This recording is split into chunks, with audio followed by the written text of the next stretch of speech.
Good afternoon to one and all. This is the fourth lecture in the series. The title has just been announced. I'm going to repeat the title. But before I proceed, I must link the other three talks that we have had. We spoke on Vishwamayin. Am I audible? Sir, yes, sir, you're audible. Good.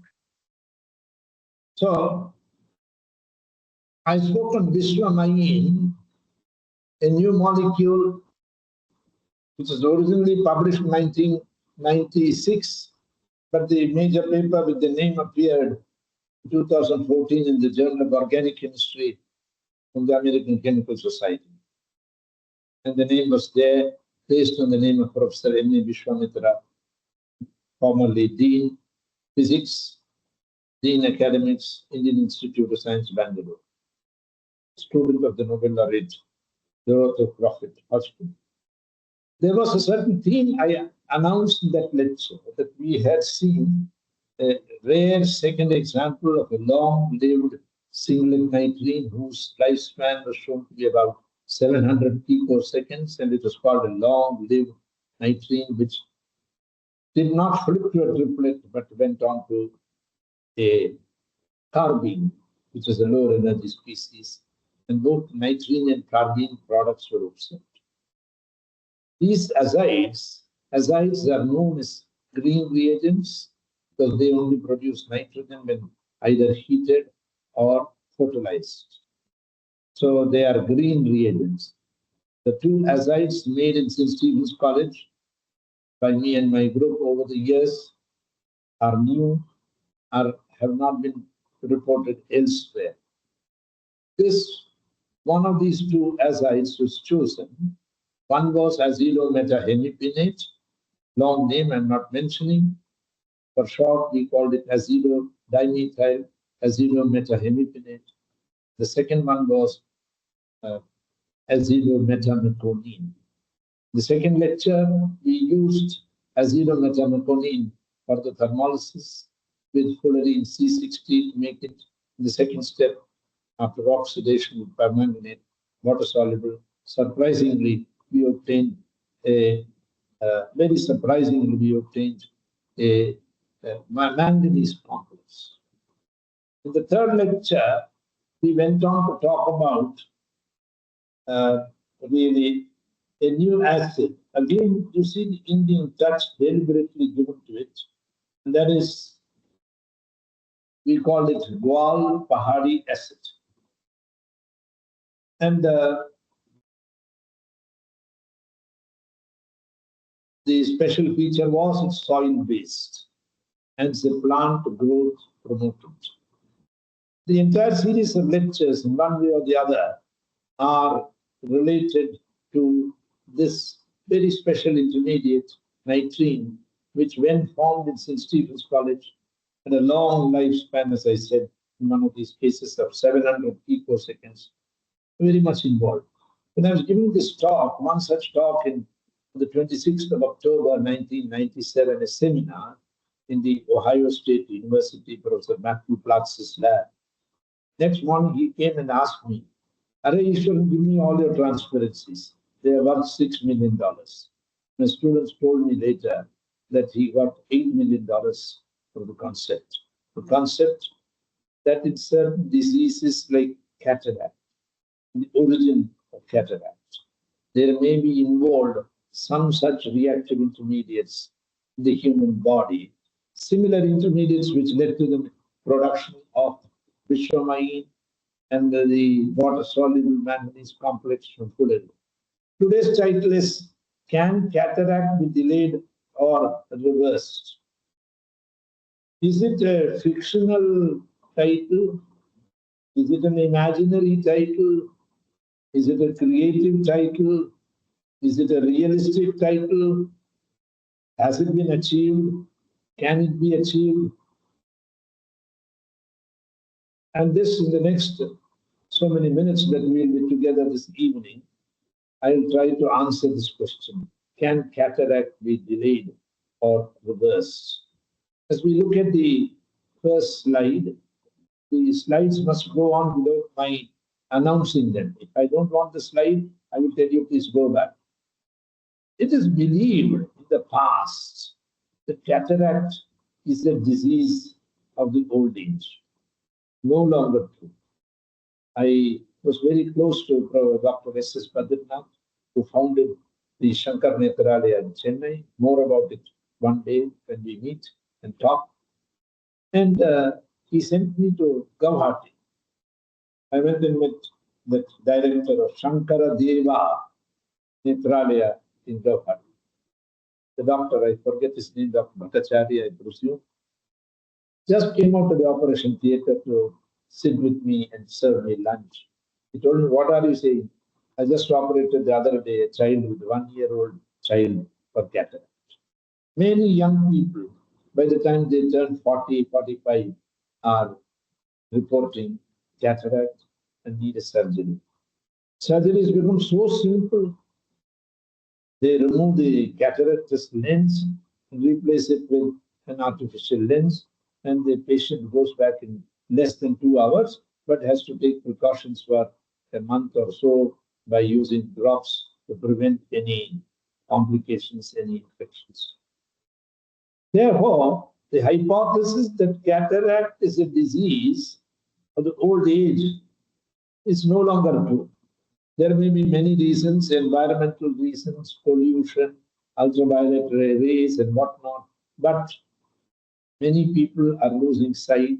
No, it's considered, I have got both my eyes operated. It's a very routine statement. People become normal, most of the cases, except a few where there are complications, mainly because of age. If they are very old, sometimes there are some difficulties. So cataract is known for as long as man has been there. But today you will see towards the end, I'm going to give it a twist. We will expect some good questions, but I want to warn you, this is an apparently very simple looking talk. There are different parts of the talk which have to be carefully interwoven and connected with each other. So the concepts I will announce in each part of the talk, you have to carry over to the next part of the talk and intelligently understand what the speaker, that is me, is trying to communicate. As we go on, who is running the slides? Please don't wait for me to announce it. That breaks the rhythm. Yes. What triggers onset of cataract? This is a chemistry society talk. What right do you have, sir, to talk of such topics which is not part of syllabus? First year, second year, third year, MSc, previous MSc final. They're very highly specialized talks, sir. Why do you talk about these topics in a chemistry society meeting? Believe me, it is not true. That's entirely out of our syllabus. We study proteins.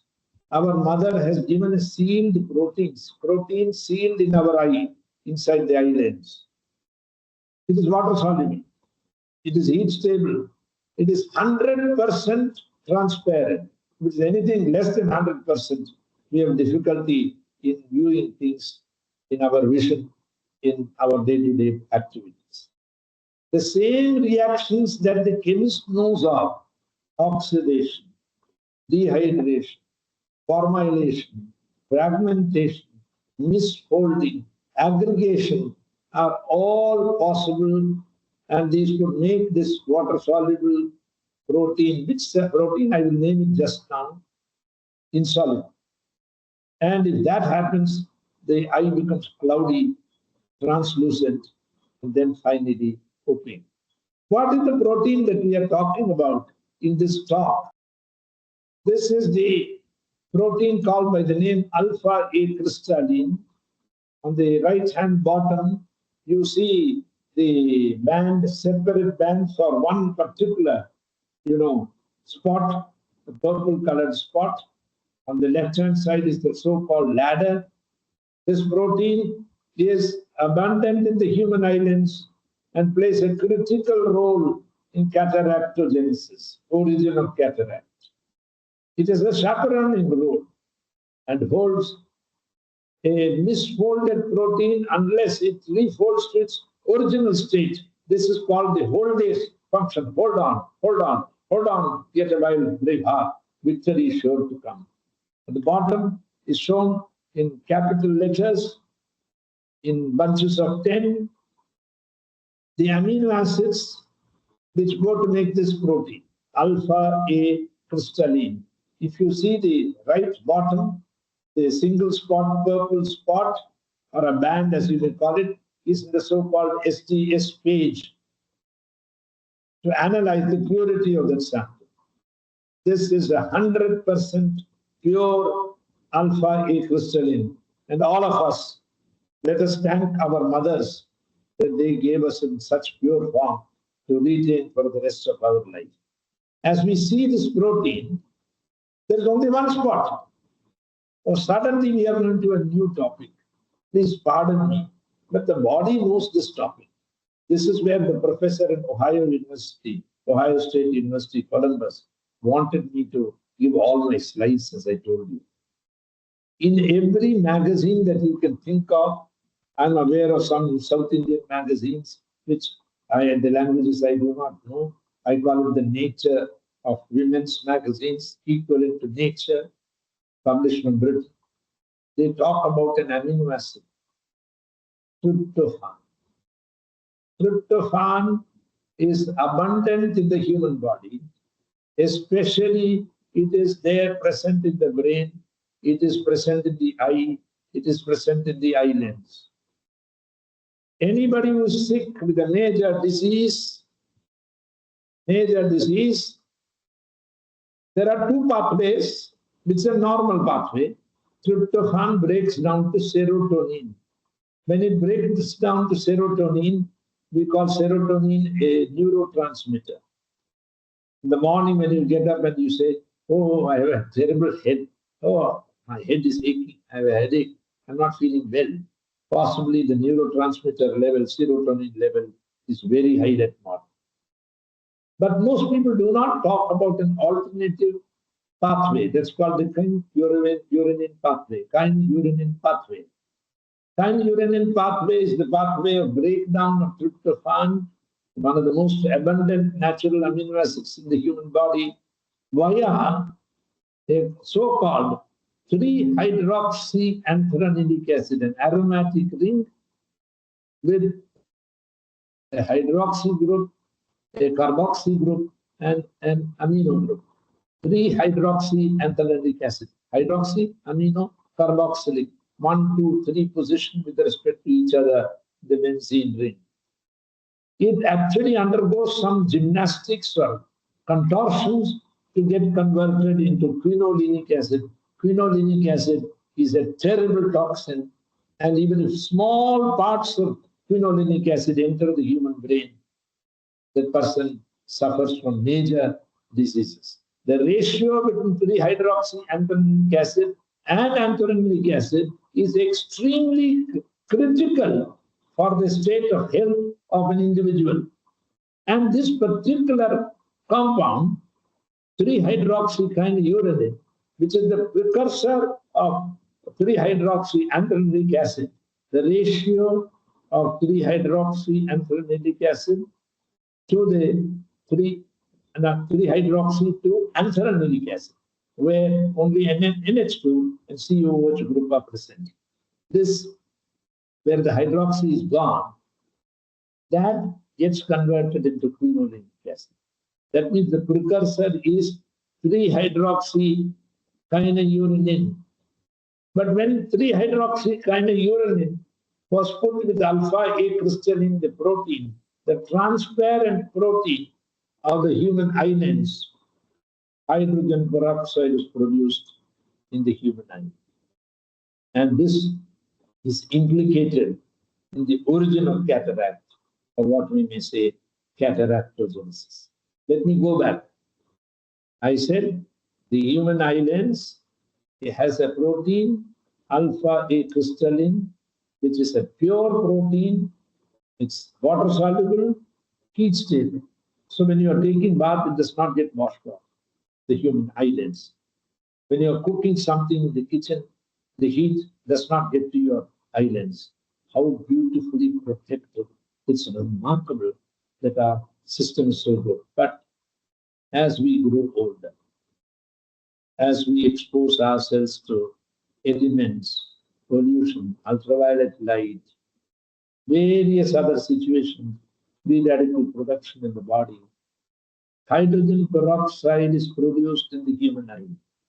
Those who have done some experiments with hydrogen peroxide would know that even if a drop of hydrogen peroxide falls on our skin, it becomes instantly black.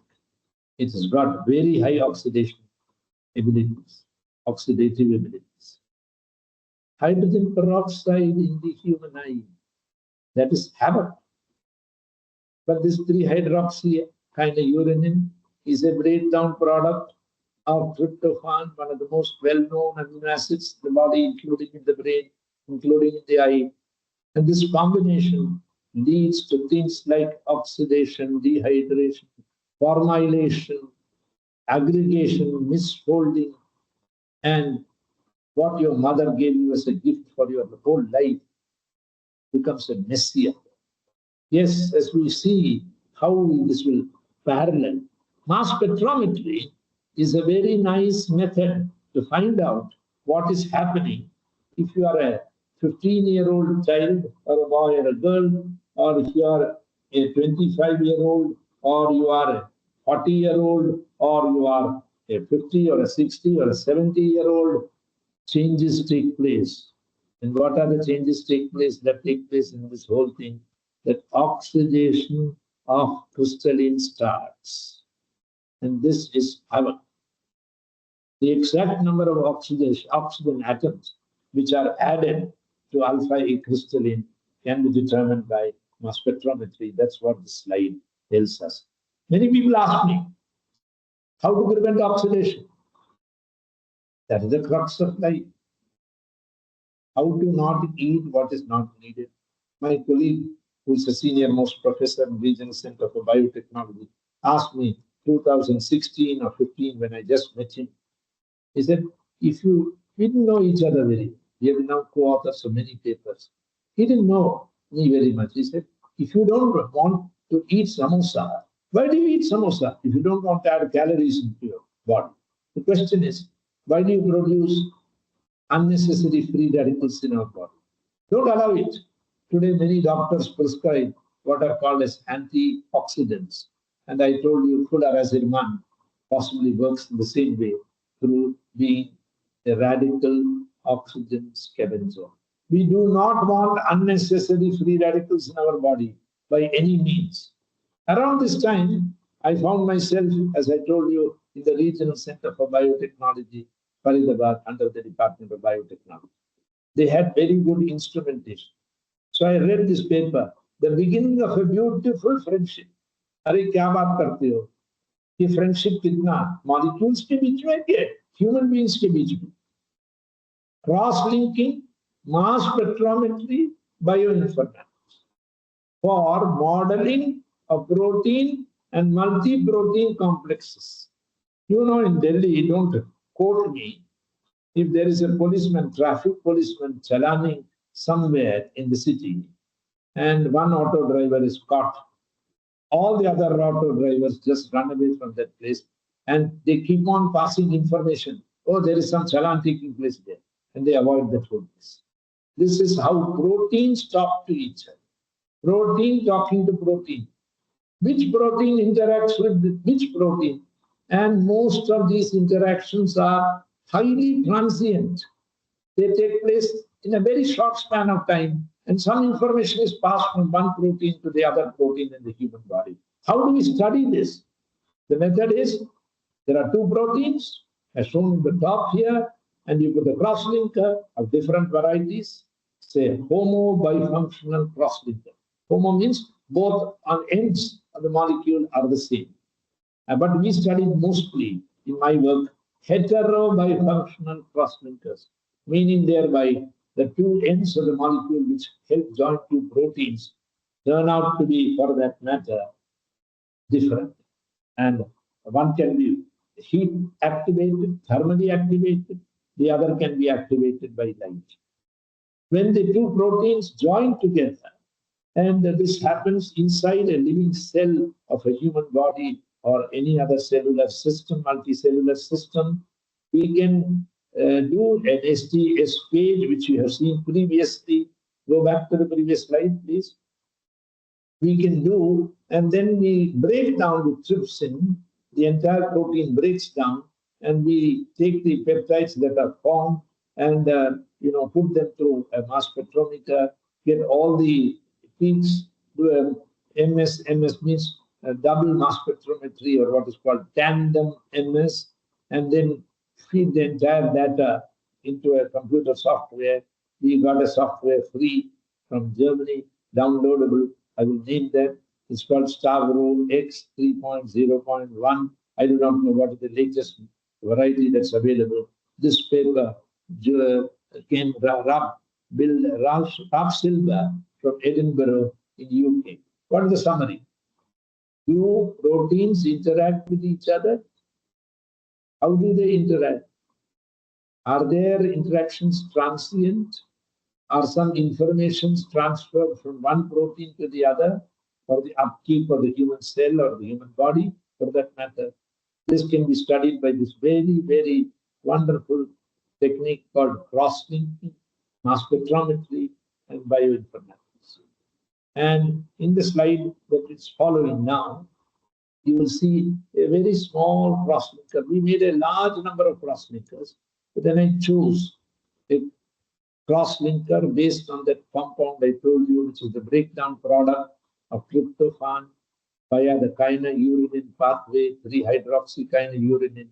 On the left-hand side, you will see the structure of aromatic ring with the hydroxy and amino and the carboxylic acid adjacent to each other.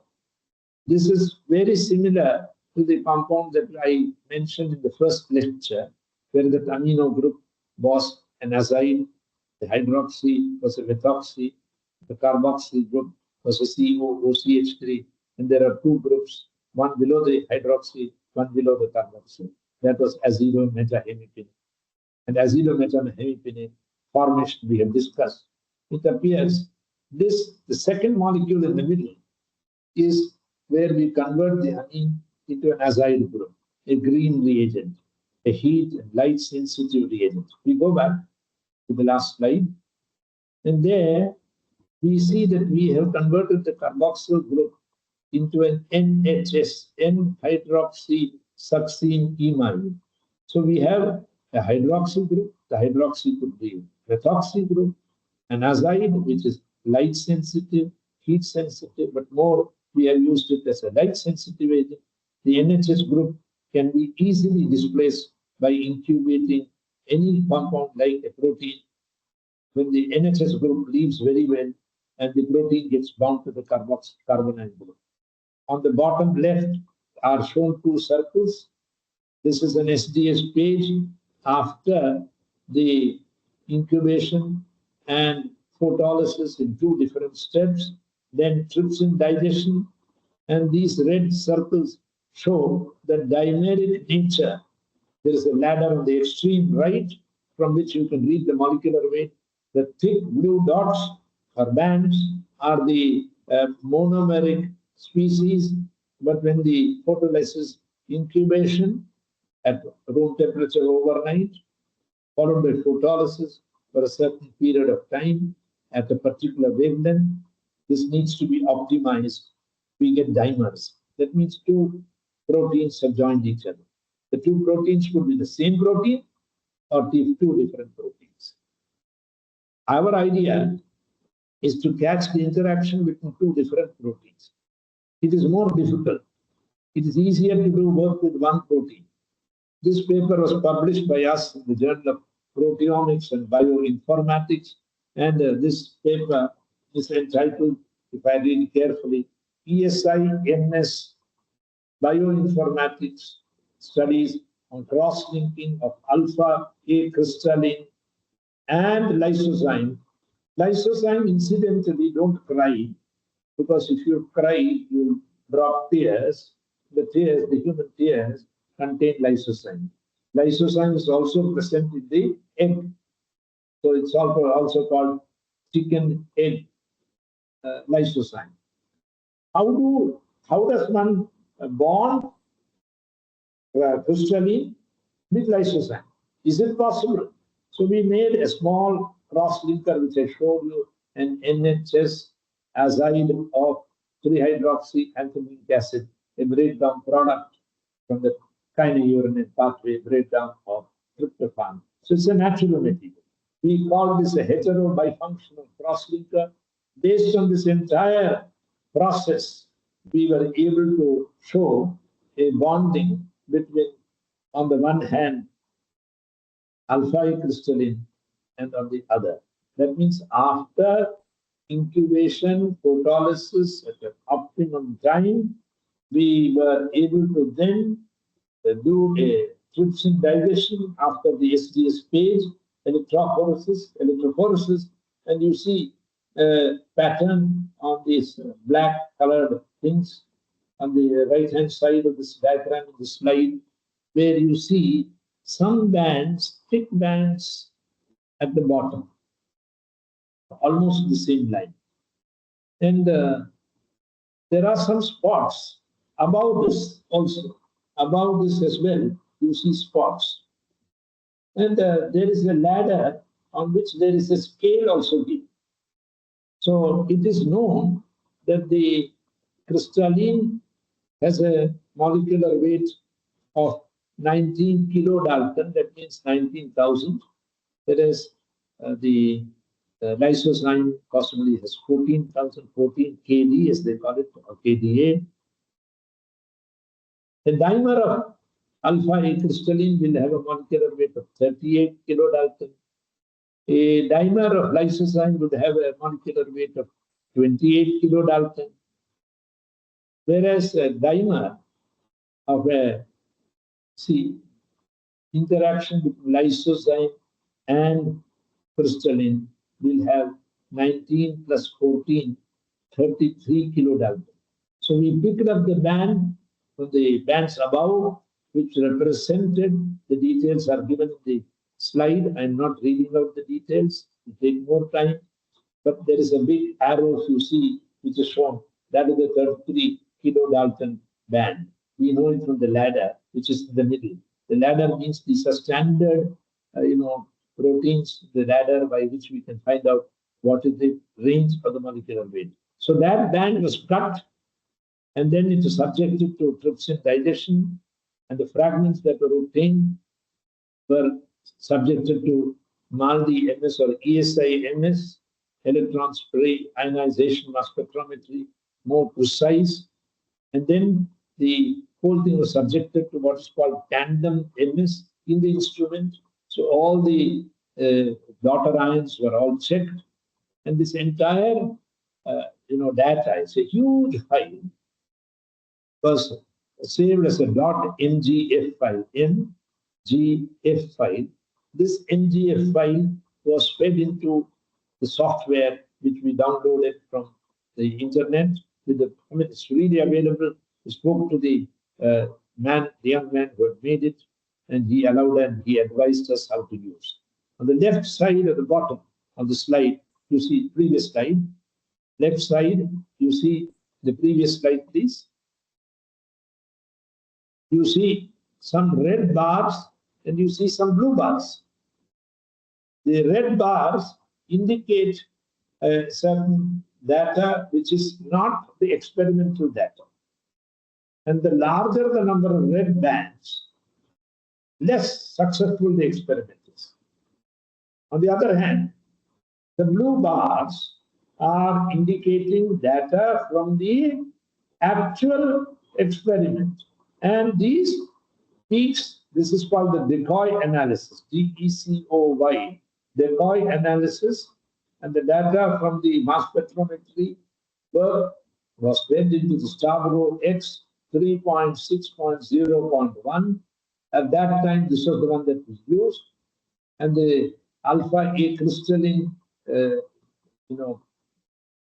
composition. I showed you 10 bunches of 10 amino acids. That is called the FASTA sequence, and that was all fed into the software. Of course, you have to set certain parameters in the software. If you want more details, we can give you the details. In fact, I've been asking my students, why not we record a video and put it on the internet. So please remember, we have forgotten cataract. No, we have not forgotten cataract. I want to see in a model situation, how does alpha A crystalline get disfigured? Now we go back to the previous slide for a minute. You see that band with the arrow is much higher molecular weight than that of alpha A crystalline or lysozyme. This is unwanted interaction which we have generated to model what happens inside the human eyelids. Next slide shows a work done by Dr. Krishna Sharma in the United States. I wrote to him. He sent a sample of a mutant. That means a protein, an alpha A crystalline, the one that we studied, which is inside our eye, is wild type. The biochemists call them wild type. Wild type means the original. But he found that in many cases where there are problems in the eye, where the crystalline had undergone a mutation. Now, post-COVID, even chemistry students who have not done biology know about mutations. The general public knows about mutations.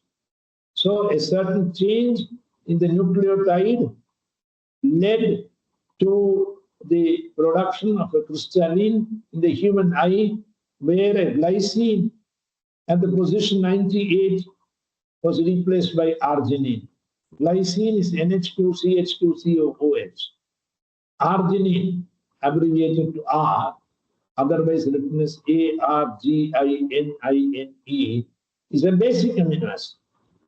This work was published in 2013. I want to pause for a moment. From my childhood, I have heard, eye is the index of man.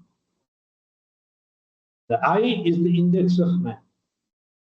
When one of the presidents of the United States appeared on the television, the whole of the country knew he was a liar. Don't ask me to name the president, I can do so. And there was certain gate, whatever, Watergate or something. He had to leave, he had to resign and go. The eye actually tells who you are. No. Another scientist of Indian origin in the United States also wrote very wonderful papers on cataract, alpha A crystalline. He said, no. 125 or 126 or whatever number of amino acids that are present, a certain fraction, a certain fragment, say from 72 to 95 or 98, that fragment is the one which is the active site of the protein, where bindings happen more often than not. So the question is that the human eye, in fact, is not just merely the index of man, but according to this professor, it controls our immunity. Hey, watch out. If your eye is going kharab, your immune system is kharab. Don't let your immune system fall apart. That means don't let free radicals play havoc in your body. Eat good food, fresh fruit. In England, they advocated a 5-fruit therapy. When you go to some mandir in India, I used to go to the Ramakrishna mission in New Delhi, and they give you a prasad. The prasad has cut pieces of one amrut, small piece, one small piece of banana, 1 or 2 slices of pieces of orange, 1 piece of apple, or some other fruit, chiku or something. Don't, please, for God's sake, especially those who are older in age, do not eat an entire amrut. Don't eat an entire gavava. Don't eat an entire apple. Don't eat an entire banana. But 5 fruit slices. In England, they refer to it as 5-fruit therapy. in India, we are given this as prasad. So when it's given as prasad, we go down and we touch our blah, blah, blah, and then we consume it as something very holy. I'm not going away from my talk because all these fruits that I mentioned, all of them contain antioxidants, quercetin and such other flavonoids and anthocyanins. Anything colored from carrot onwards are very good for the human eye for other reasons as well, as a precursor of vitamin A, which has a big role in the human eye. Where are we at this stage of this lecture? In nearly, I don't know, half an hour or 30, 40 minutes. I hope I have not lost my audience. So I must go back before going to the next slide, because the next slides are going to be very interesting, but very difficult to understand. Not for all of the young people. Many of the younger people may understand and take home lessons more than I have understood in my life so far. Look, I started saying something about that the eye lens contains a protein which is transparent, water soluble, heat stable, blah, blah, blah, etc. Then I said, can we study? Does it undergo degradation like oxidation, dehydration, formylation, aggregation, misfolding? When this starts happening as we become older and our system becomes less, we are not as safe from an immunity point of view, things start happening in the human eye. If you see in this slide, this is from the paper by Dr. Krishna Sharma, and you see the right-hand side, WT stands for wild type, crystalline, which is of the normal nature. And there is a plus sign with a cross-link. He used the previous slide, you go back to the previous slide, please. You will see the cross-linker they used. That was a homo-bifunctional cross-linker. That means on the two ends, there are the same N-hydroxysuccinimide groups. And in addition, they deuterated it so they can catch it in the mass spectrometer better. Next slide shows that in the SDS page that in the case of wild, no, please, previous slide. The bands, yes. If you see in the wild type, in band lane number 4 and lane number 5, lane number 4 does not have anything beyond the value of 19, higher than 19. It's almost blank. The right-hand side, when you pull the cross-linker, which is a homo-bifunctional cross-linker, the crystalline, more than 2 molecules of crystalline are bound together. And can you see generation of so many bands? That means so many crystalline molecules clumped together, aggregated together. Aggregation is bad because it will lead to cloudiness in the eye and the sight will be lost. But something worse awaits you on the left-hand side. Alpha A crystalline, which is mutant variety, which had undergone a mutation where a glycine at position 98 was replaced by arginine, has a huge molecular weight band right on top. That means the entire eye lens may have become cloudy, if not opaque. What is the lesson from this? Avoid mutations. How to avoid mutations? This we heard during COVID times. It's not in our hand. And many of these, in that case, we know what happened in the case of the virus. The mutations were so quick and so random that there was no way we could predict them or prevent them. But here, the nucleotides are undergoing one base change, which is leading to changing the amino acids that are produced. Next slide.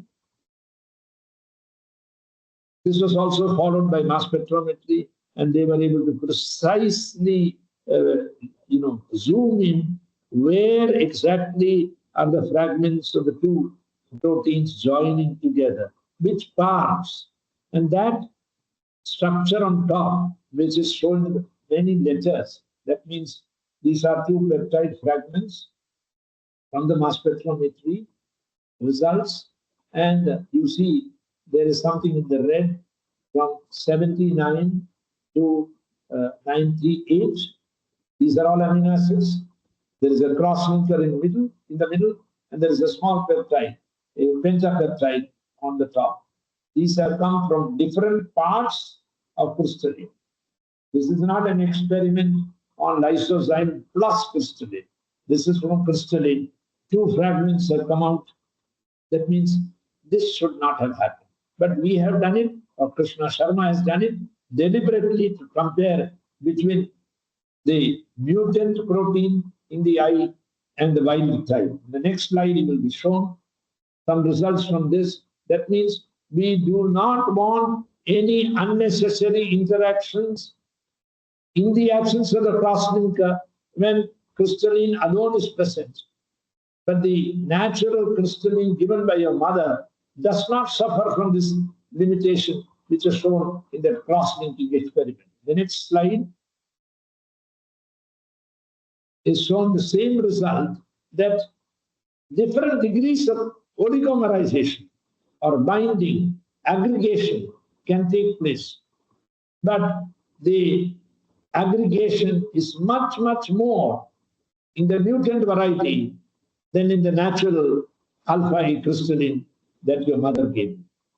How to retain our native alpha A crystalline 100% transparent till the day you take leave from this planet of ours, or you die, and the idea is that if your eye is good, you donate the eye before you go to somebody who may still continue to use it. We do not want unnecessary oxidation. We do not want unnecessary dehydration.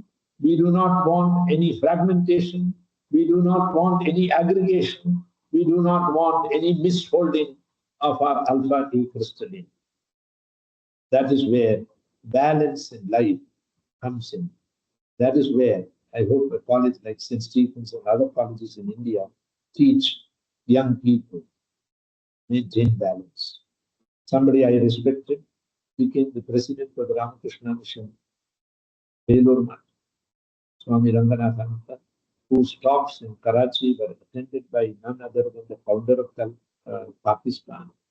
For that matter, his lectures in Delhi were attended by the Prime Minister, the then Prime Minister, the US Ambassador, and many other senior leaders. He said something. I slowed down my speech. Maintain. If it was a live audience, I would have made you repeat with me. That's not possible in this online talk. Maintain a fixed interior milieu.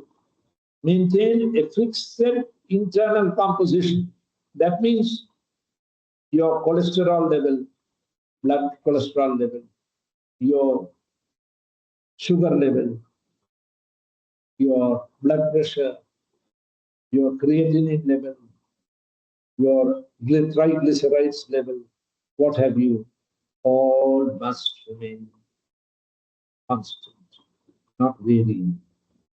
A person who has high blood pressure, then next morning he has a low blood pressure, or a person who has high sugar level and then dramatically drops to a very low hypoglycemic level, he or she is in deep trouble.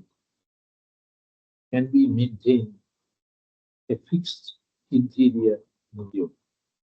For this, we can discuss. We used to have in college for about 4 years, I ran a Horizons of Life group. We did not discuss chemistry or physics. We discussed various aspects of life. And one young person, she's now done PhD somewhere, I presume, in the United States. They came crying almost. She said, "Sir, my closest friend died the other day. I'm very sad. Can we discuss death today?" I said, "Why not?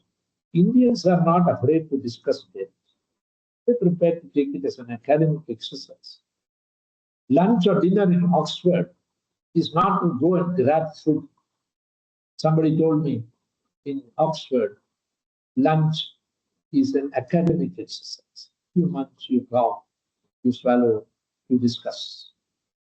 Maintain a fixed interior milieu." And that is a small aside for you away from cataractogenesis. This is a lesson for our entire life. But don't let your alpha A crystalline go kharab. Next slide shows you.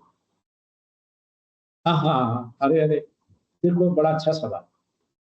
छठा, sixth topic. Alpha A crystalline is water soluble. So no water should go into your eye. Don't worry. Tomorrow don't start worrying that your human eyelids will go away. It's beautifully seen. There's one condition where a certain protein called aquaporine, in the presence and absence of calcium concentrations, actually opens a certain channel through which water can rush into the eye. That is disaster. That means calcium is involved. Another protein called aquaporine 0 is involved, and our own alpha A crystalline and our human eye lens are involved. Then what happens is that this leads to disaster in the human eye. That means, but remember, human tears, which contain lysozyme, and human eyelids, which contains alpha A crystalline, do not ever meet. They are produced or they are present in the same human eye, but they are not allowed to meet.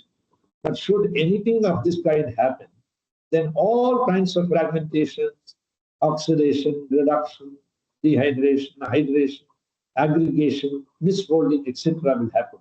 Next slide. Now we are getting into some of the most wonderful part of this evening's talk. Most of the cataract are age-related nuclear cataract. What this SDS page shows is that you are seeing the different molecular weight fragments in the analysis of different sizes of proteins that are present in the human eye. And this is not wanted. And if you see on top, there are bands which are very high molecular weight bands. If you can see it and read it, what is the value, you'll see that these are very high molecular weight proteins. We don't want these proteins with molecular weight which is around 200 kilodaltons or more than that. How to keep your alpha A crystalline, which had a molecular weight of 19 kD or kDa or kilodalton, that is 19,000. It should not become 200,000 or 300,000. Avoid this. This is a paper from the journal which is investigating ophthalmology and the visual processes. Next slide shows you something most exciting. This is the most exciting part of this evening's talk. So let us slow down. Let us slow down. Whatever you heard me say in the last 3/4 of an hour, keep that at the back of your mind. Don't worry if you did not understand more than 30% or 40% of what I said. That be in the background. The real title of this evening's talk is Can Cataract Be Delayed or Reversed? What you see is the eye of a human patient. Now we are not talking of something hypothetical, very real. Patient 1 has such a bad cataract, with a total cataract. He can't see anything from the eye. And there is another patient on the right-hand side called patient 2, who has a cataract, but not as bad as patient 1. I would like to hear any faculty. I see Ajit is possibly present. I'd like to hear him. I'd like to hear any young students in the question answer session, whether such a topic should be discussed in chemistry society. Where else? Should it not be only discussed in eye hospitals or medical institutes? Who are we to discuss? This question I want one of you to answer on my behalf. Next slide. A little tricky slide, because all of us do not know possibly genetics. The pedigree analysis that is shown in this diagram, there are 3 different parts to this slide. The pedigree analysis, a male and a female, leads to progeny. The children born are normal, both male and female, the first generation. The second generation, something which should not have happened, has happened. Cousins have got married. The double line in the middle shows a marriage which is a consanguineous marriage. Cousins have got married. They carried these traits with them, but they were not expressed in them, so they were very happy about it. But in the next generation, you see three black filled circles, one circle and two squares or rectangular shapes. One child somehow escaped. Three people became blind. And in the next example given below is again a consanguineous marriage. Again, one of the progeny is blind. It is not unknown. There is another topic we will take up towards the end of this series, where again you will see consanguineous marriages happen all over the world. They happen mainly to keep the property within the family. But they can lead to, all of us know, many, many problems. In part B of the slide are shown the genes which are responsible for the mutations which are mentioned here in part A as well. That means all the three children who have become blind had mutations. So their protein of the human eye, crystalline, was very easily undergoing polymerization or more. There is just one change, if you see very closely in diagram B, small b, underline TGG. This is the triplet which is leading to an amino acid in the normal person, wild type. But in the mutation case, that which I said was, tryptophan replaced by arginine at position 581, the T has been replaced by C. Just one mutation happened. Three blind children. Could this have been avoided? Yes. Are you saying that consanguineous marriages between cousins is so bad? It is prevalent all over the country, all over the world. Let me give you an aside. It seems if a princess in Russia is unconnected to our theme, does not get married, she can only get married to a prince from any other part of the world, preferably from the same community. But if she does not get married by the age of 19, she has to go and become a nun. This is practiced into the day. Unconnected to our theme. But one gene going kharab destroys the human eye, and the child is totally blind. And you saw patient 1 and patient 2. There is just one gene which has, one nucleotide which has got altered. But what is going to follow is even worse. But towards the end of this lecture, I will end on a more hopeful note. Next slide shows you. This is the crux of the whole thing. What rabbits and dogs, sir? I thought you will talk of benzene, xylene, or benzoic acid, or you will talk of some protein, not only alpha-crystalline, but many other proteins we study. We will talk of tryptophan. A report in 2015 published in Nature. And anything that's published in Nature, we give it very high regard. Studied the same mutations, tryptophan to arginine, glycine to serine, at the positions 581 and 588. It appeared whenever there is a mutation, aggregation takes place and the human eye gets almost opaque. That is, it becomes cataractus. The report from this is particularly true in the case of congenital cataract, not the nuclear cataract. From China, that report came and I spoke about it in the international conference. Lanosterol, many people in the audience may not know what's lanosterol, but all people, educated, uneducated, college-going students or parents or grandmother, grandfather, all worry of that one molecule called cholesterol. Cholesterol is biosynthesized in the human liver. So any amount of tablets that you may take, you cannot completely get rid of cholesterol, neither should you, because cholesterol has some very, very interesting good roles. Believe me, nanosterol is a precursor of cholesterol. Go back to the previous slide, the earlier slide, please. The genes which are responsible for this cataract origin or cataractogenesis in the human and in rabbits and dogs are identical.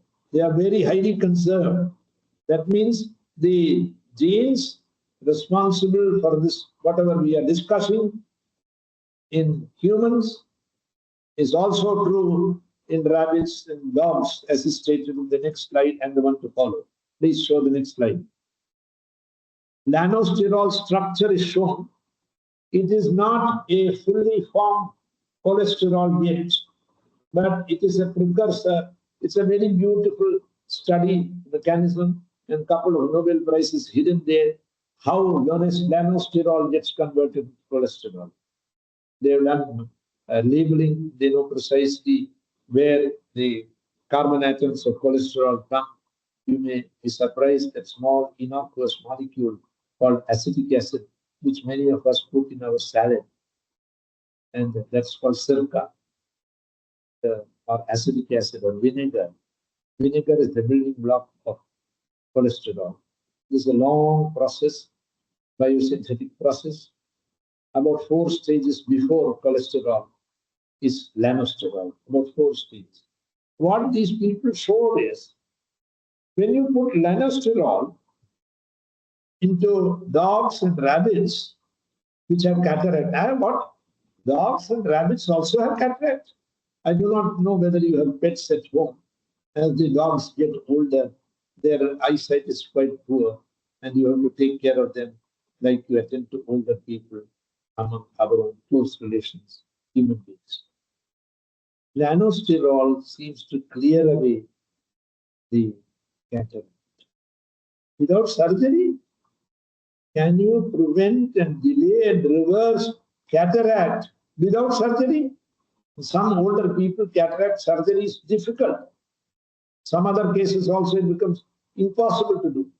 Next slide. Aha, I have never seen such a beautiful slide. Almost this is the last slide. Do I have to tell you that grayish 2 circles, small circles or spheres, where it's written stage 2 or score 2 and score 0. This is the eye lens or eye of a rabbit. Score 2 means it had cataract. They treated the rabbit, its eye, with nanosterol. The cataract disappeared.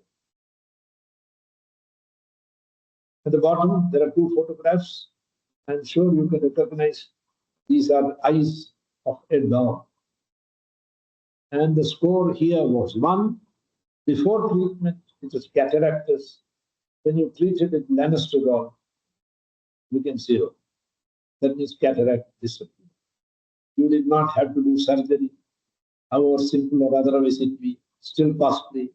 Just mere eye drops of nanosterol, sir. Are you telling us a fictional story which you wrote the other day when you did not sleep well? Or is it fact? This is published in Nature 2015. If I know and if I remember, this may be the last slide other than our list of publications. Is that so? Then let me make some remarks. Following this, we should possibly have only in the next slide the list of my publications. Go back to the previous slide, please. You can get a copy of this from me at any time. Go back to the last slide. Previous slide, please. The eye of the rabbit, the eye of the dog. Can we see them? What are you telling us? 2015. Has any progress happened since 2015? Today we are in 2024, September 3rd week. What is this result? The result says that you can remove the cataract by just adding drops. That what happened in the case of a dog or a rabbit, Professor Zhang, who heads the ophthalmology laboratory in China, proved this and is continuing to work on this problem. Again, I repeat, because the genes responsible for the mutation are highly conserved across species. That means in a dog, in a rabbit, and a human being, the genes involved are closely similar. The results that we have, successful results that we have obtained from dogs and rabbits, can be translated one day onto human beings. What is the position in 2023 and 2024? Those papers were sent to me only yesterday night and this morning. It appears that Professor Zhang in China has reproduced and tested these results in rabbits and dogs. And in many cases, he has found great success. They have also tried this in human beings in between 2015 and 2024. They are not able to reproduce these results in human beings as successfully. But don't worry. They did not want any, surgery. Their idea was, can we do this with some drops? When you mix lanosterol with conventional drugs available for treatment of the eye, whatever they are, X, Y, Z, then lanosterol works. But 2024 paper says only lanosterol does not work. 2023 paper says that in combination with the other drugs, lanosterol works even in human beings. This is an open question. Since yesterday night and this morning, I invented a new challenge before me, which I pass it on to any student who is present, any faculty. Can we prepare a combination, a covalently bound lanosterol, where the OH group of lanosterol, there's only one OH present, is esterified with a suitable acid.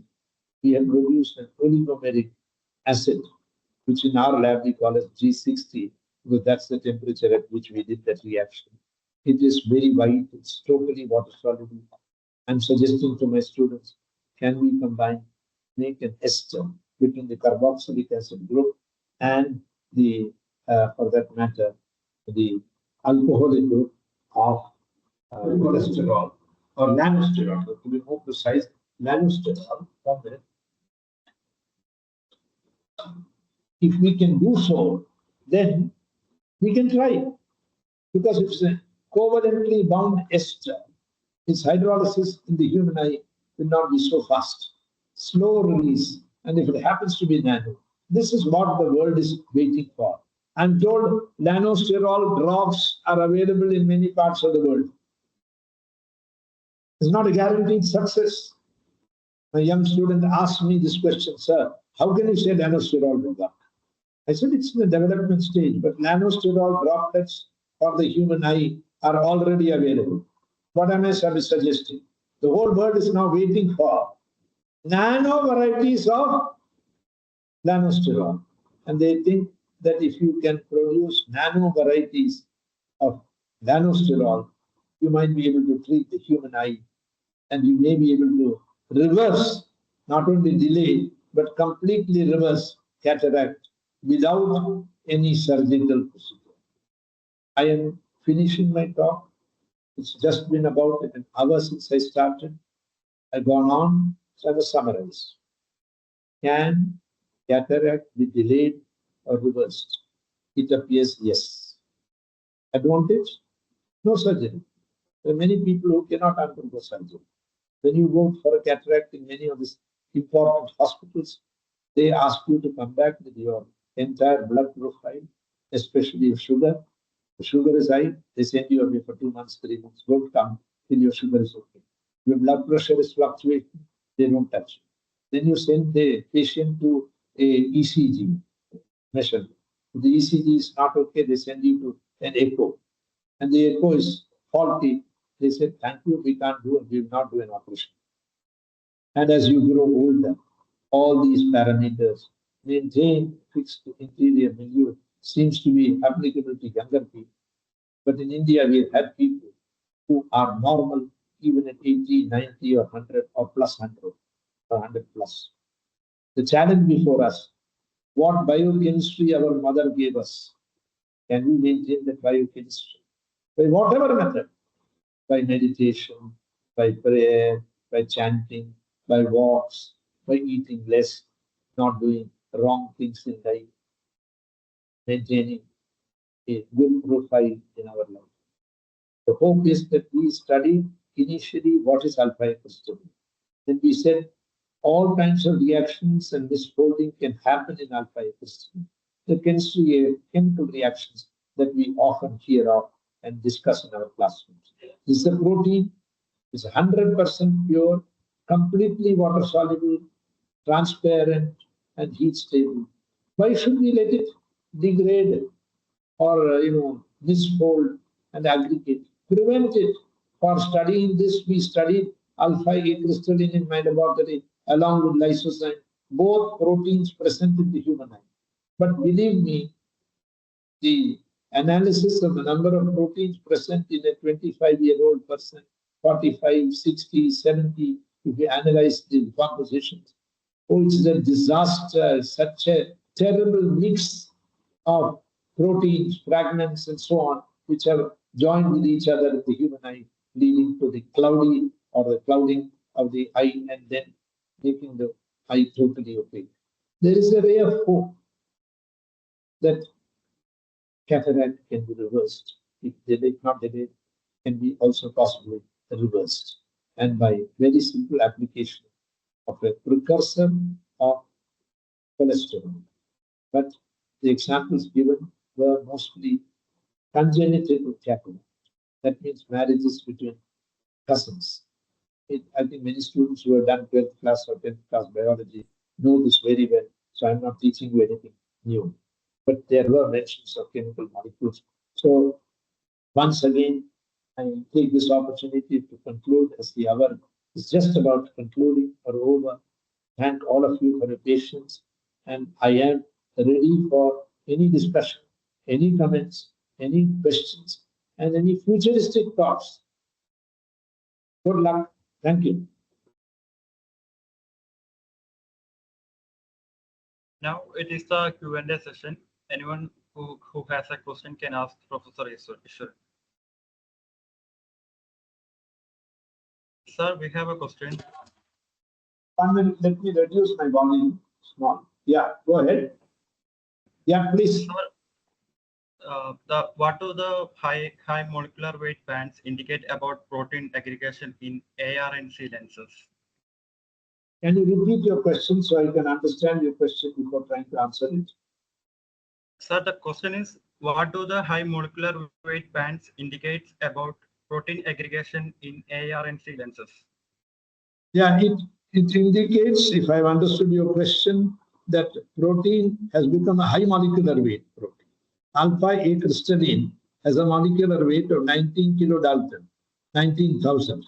If it becomes more than 200,000 or 300,000, its solubility will decrease. It will, coagulate, it will precipitate, and so aggregation has happened, which is not wanted in the human eye.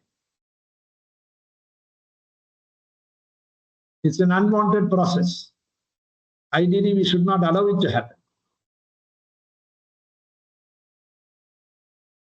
Who was this? Who asked the question? Name yourself, please. Sir, my name is Edward. Edward, I'm very happy. I've seen you were present even the other day. Very happy. Good question. Any other thoughts, questions? Any young person? But it's a disease of the old age. No, यार 40 साल में दोनों आंख का operation हो जाता है आजकल. ये कैटरैक्ट जो हम मोबाइल को यूज करते हैं, लैपटॉप को यूज करते हैं, सारा दिन रात हम देखते रहते हैं, आंख में तो स्ट्रेन पड़ता ही है. बहुत young people मेरे पास आ रहे हैं जिनका कान भी नहीं सुनाई दे, because they have plugged their ears, and they are all going to specialist doctors for treatment. I do not know how much of all these we need. I also do a lot of work with the laptop, with the mobile. Yes, I'm not saying that I don't do it. Life has changed. I think it's good that such discussion around cataract and other diseases are been in as a part of chemistry society, because chemistry society gives a platform to youngsters to know about all these new developments that have been going on in medical fields, and potentially can develop their interest in the towards the medical side of chemistry, and potentially can develop cures or drugs for any kind of such diseases or complications. Very well said. Very, very good comment and very good words that you have used, spoken with clarity. Yes, it's very much possible and should be discussed under the Chemistry Society banner. We don't. Sir, I have one question. Sure. Sir, what is green chemistry? Green chemistry means no atom of the reaction should be lost. All atoms must be accounted for. There should be no pollution. There should be unwanted pollution should not take place, either during the laboratory reaction or subsequently. So the green process is one where you can discuss the stoichiometry correctly, no loss of any atom and so on. So it's 100% efficiency and 100% environmentally safe. I mentioned his name, Pushpito Kumar Ghosh, who retired as the CSIR Salt and Marine Research Institute, Bhavnagar's director. Previously, he taught at IIT Kanpur. He passed out of the college in 1974, now works currently after retirement in IIT Bombay.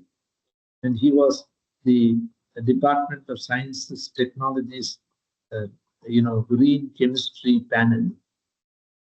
He came and gave a talk in college. And following the talk, we had a discussion which lasted for 1.5 hours. He enjoyed. Maybe he will tell you what is green chemistry, right? It's the development in the last 20, 30 years where people are become very conscious, very careful. This is particularly true of young school students who are so worried about pollution, environmental pollution, and unwanted things in the air. They know they can't live, they cannot breathe. So we cannot be doing reactions like in the past. For example, bromine. Some of our students in the past would know, we had all our fume cupboards. But we were exposed to, say, hydrogen sulfide, bromine, chlorine, and in our reactions there are side products which are harmful, and the product efficiency was not good. Today we don't want such processes. We want 100% safe processes, green processes. Next question, good question. It can be discussed in detail with Dr. Pushpito Kumar Ghosh, who is now chair of IIT Bombay. Estefani from the chemistry department. PhD from Principal. Sure. Sir, one more question. Do you think facial paralysis can lead to cataract? Very difficult question. I don't think there is any doctor who can answer your question with precision. I know just now the other day I meet a person in the temple here. He is about well past his mid-80s, possibly in the 90s. He had a facial paralysis, normal. But paralysis, whether facial or otherwise, is a progressive disease. Means it will keep on worsening over a period of time. The person will not come back to the normal. Whatever treatment protocols there be, very difficult disease. You are seeing a person with a facial paralysis. A person who has paralysis on the left-hand side, right, is different from the person who has a paralysis on the right-hand side. The paralytic patient on the right-hand side, most cases would have lost his or her voice. The patient with paralysis on the left-hand side, if he has not died during the first attack, he survived 25% chances are that patient would have died. 25% chances are, or 25-30%, that the person will be normal. But invariably, there's a good percentage that the patient would have some handicap as a consequence of the paralysis. Either the hand is he's unable to use, or the leg is not proper. But your question is, will it lead to cataract? You see, the right side of the brain controls the left side of the body. The left side of the brain controls the right side of the body. And they all go through this portion in the middle of the face between the two eyes, crisscross. Also, the circulation in the back of the neck is very important. The neurophysicians will teach you this. I'm not a neurophysician, but I can say this. At that stage, in December 1 year, one person rang me up from Bangalore. He said, my son is in Delhi. He's alone. He's got a facial paralysis. He's unable to see even one bit. Can you take charge and help him? I spoke to the person. What he had done was, he was from South India. He did not know Delhi winter. So he dressed up as if it was summer. What happened is, he got a facial paralysis. He was watching TV and suddenly both his eyes collapsed. What do I do? Tell me now your question. Actual case, I can give you the name of the man. He's normal now. Somehow they rushed him to Gangaram Hospital. And they warmed him up. They did this, they did that. 4 days later, he was discharged. He's completely normal. But your question was, will it lead to cataract? It can lead to loss of eyesight. Not necessarily in a moment that a cataract will develop. Cataract develops over a long period of time. When a 55, 60-year-old person goes to a doctor says, "Abhi to paka nahi hai, aapka cataract paka nahi hai. Aam thodi to pakega. Jab pak jaye tab aana." I hope you understand that it is not ripe enough for the surgery. You come after 2 months. You come after 3 months. But your question is, will facial paralysis lead to cataract? Very unlikely, because cataract is a slow development of from the transparent, 100% transparent lens to a translucent, then an opaque lens. That's not what is happening in a stroke. The entire process of circulation and so on is affected, and some part of the brain is damaged permanently beyond repair. So it's unlikely that cataract will suddenly develop, because these strokes are invariably happening at a very quick, sudden, short notice. I met a lady who sat for lunch with me. She said, my sister's husband died in Kashmir. He was a soldier. And my husband, he was a sailor. 2 years ago, he dropped dead. He was on duty in the Navy. And suddenly at 2:30 in the afternoon, he just dropped dead. One has to accept these things at times. Your question, invariably a stroke is like that. A person with a high blood pressure suddenly drops down, rushed to a hospital. 2 days later, he survives. If he has not died, he survives. But your question is, will cataract happen? Very unlikely. But I hope you will prove me wrong. That's what a young person is about.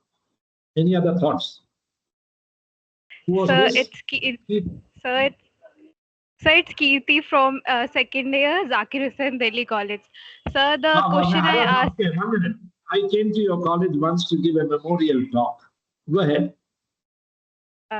So, sir, the question I just asked about the cataract due to stroke. So, my question was more in the way of temporary strokes like Bell's palsy. In these cases, does it lead to cataract? नहीं देखो यार, cataract बड़ा slow development होता है. अभी कोई patient जाए, मैंने भी आपको बताया, जिस डॉक्टर कहता भी आपका पक्का नहीं है भैया, 3 महीने बाद आना. तो एक दिन की बात नहीं है. स्ट्रोक सब तो एक मूवमेंट में होता है. जब ब्लड प्रेशर बहुत हाई हो जाए, शुगर बड़ा लो हो जाए, शुगर बहुत हाई हो जाए, या कुछ और प्रॉब्लम शरीर में हो, ज्यादातर it is related to blood pressure. High blood pressure, uncontrolled blood pressure, suddenly the thing happens. It is called a cardiovascular accident. Whether it's a palsy, a partial thing also, it has happened in the face. उस movement में थोड़ी cataract एकदम बन जाएगा, तो जादू थोड़ी है. Have you understood my answer? So yes, sir, I understood. The reason I asked this question was because in cases of Bell's palsy, it affects the eye tissues. Like the Yes. eyelid cannot move, like it cannot close completely. So it leads to the dehydration, and it's one of the main causes of cataract. That's why I asked this question. Not necessarily cataract. The eye may be damaged, vision may be damaged, but suddenly overnight in one moment, cataract cannot develop. Very unlikely. As I said previously also, you prove me wrong, I'll be very happy to learn from you. Next question. Thank you. Thank you, sir. Very good. बहुत अच्छा है. हमारे Zakir Hussain college में बहुत हमारे दोस्त हैं, आपके टीचर्स हैं. विस्टम Sarita Pasi is there, our former student from St. Stephen's College. One or two are from Stephenians are teaching, and many other senior members know me. So good luck to you, young lady from the second year. Thank you, sir. Thank you everyone for joining us on the 4th day of our lecture series. We will be sharing feedback forms shortly. Please take a moment to provide your valuable insights. Once again, I would like to express my gratitude to Professor Eswaran for his informative and engaging lecture today. Thank you everyone. Have a nice evening. Thank you for this session. Very kind. Looking forward to another session. Thank you.